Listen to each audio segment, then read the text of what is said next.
Olá, eu sou o escritor Wisner Fraga e aqui no canal Acontece nos Livros eu comento a prosa produzida por autores brasileiros contemporâneos. Conheça a nossa literatura. Antes de falar sobre o livro de hoje, eu peço mais uma vez que você se inscreva no canal.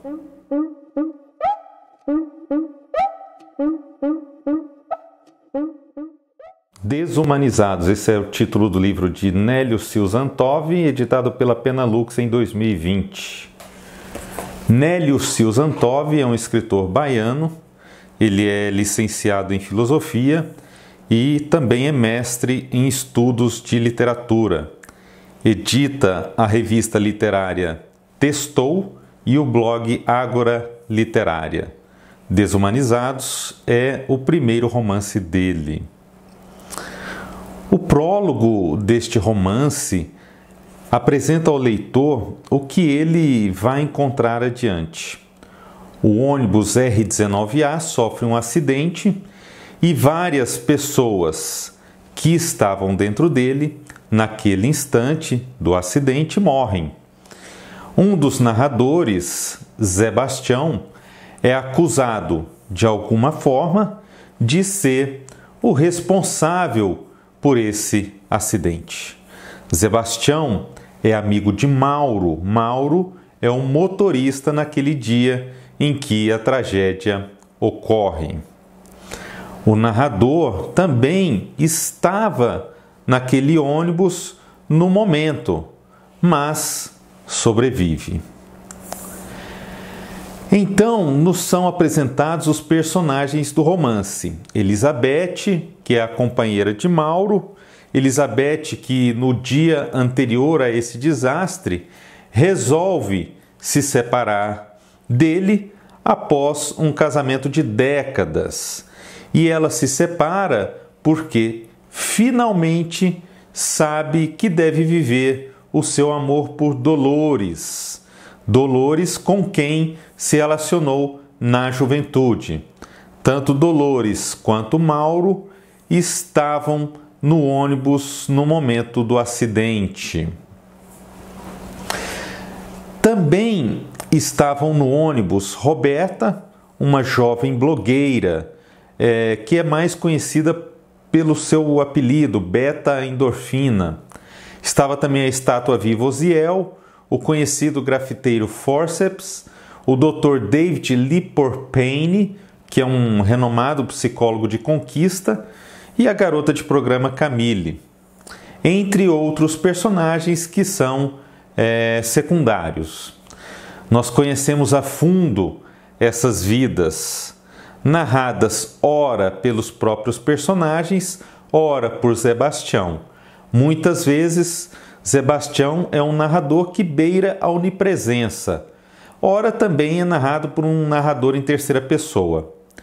O narrador em primeira pessoa, Sebastião, normalmente usa alguns parágrafos do início do capítulo, de cada capítulo, para apresentar determinado personagem. Então, esse personagem ganha voz e conta um pouco da sua própria história, sobre si, e sobre também a visão que tem dos outros.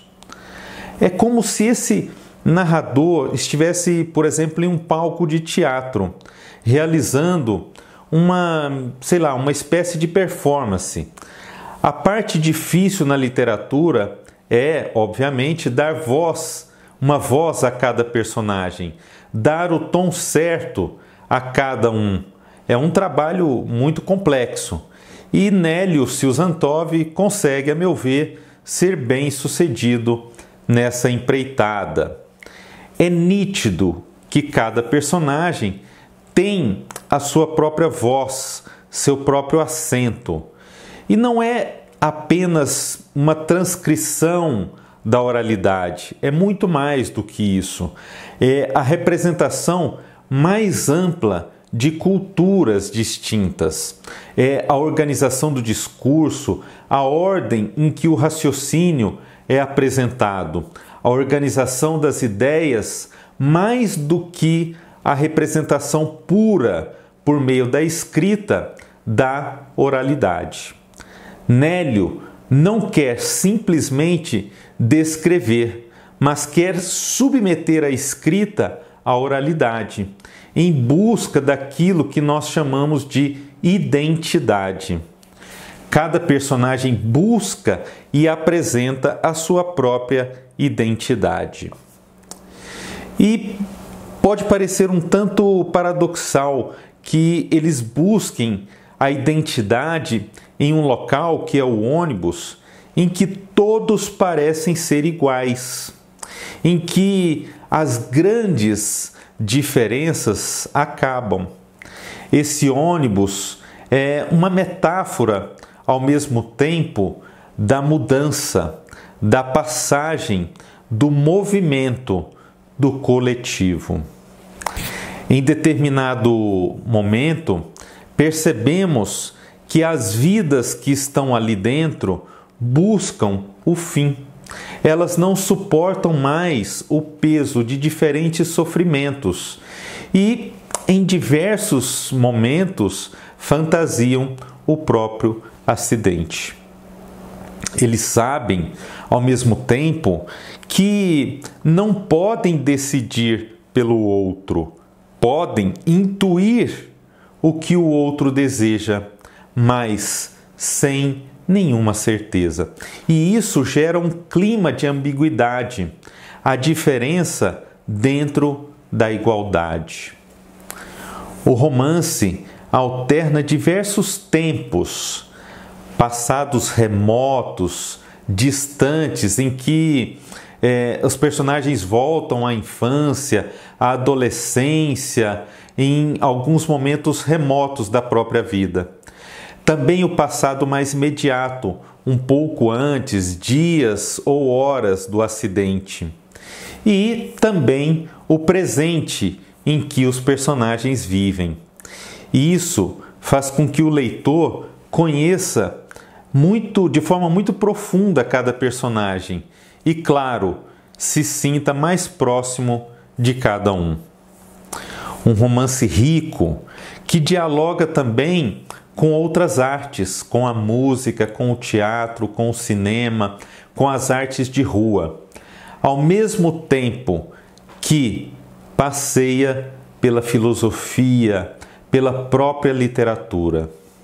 O texto todo é recheado de referências, tanto referências pop quanto referências chamadas clássicas. Eu recomendo a leitura desse romance de Nélio Silzantov. Eu vou ler agora um trecho do romance para que você tenha uma ideia do estilo de Nélio Silzantov. Inscreva-se no canal Acontece nos Livros. Divulgue esse nosso trabalho em prol da literatura brasileira. Valorize as editoras e publicações independentes.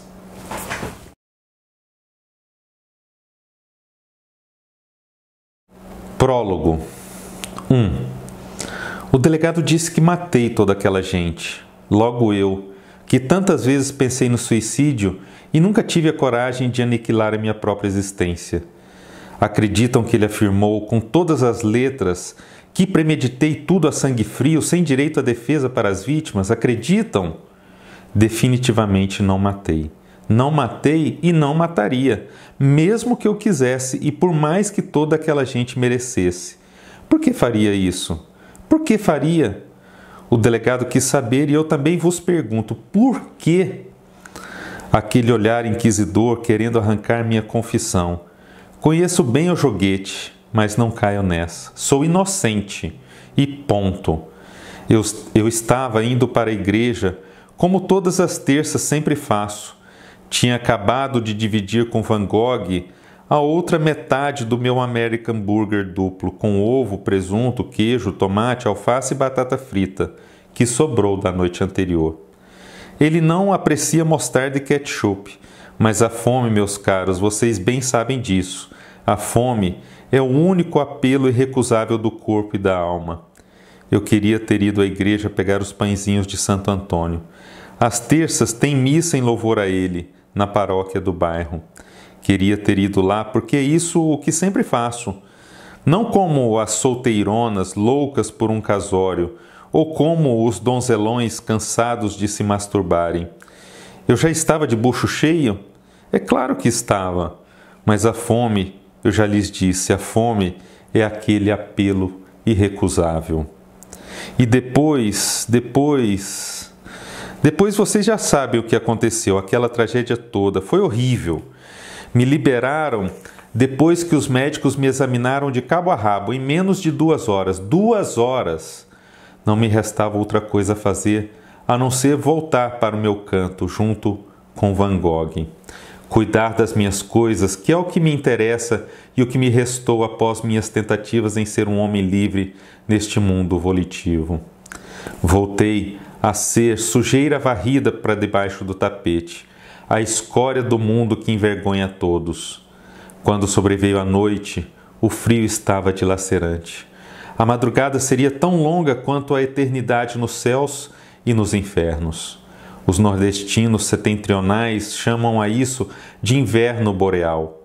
Eu dormiria feito um deus gordo no alto do Monte Olimpo, ou morreria empedrado de gelo, feito um bife podre esquecido no fundo da geladeira.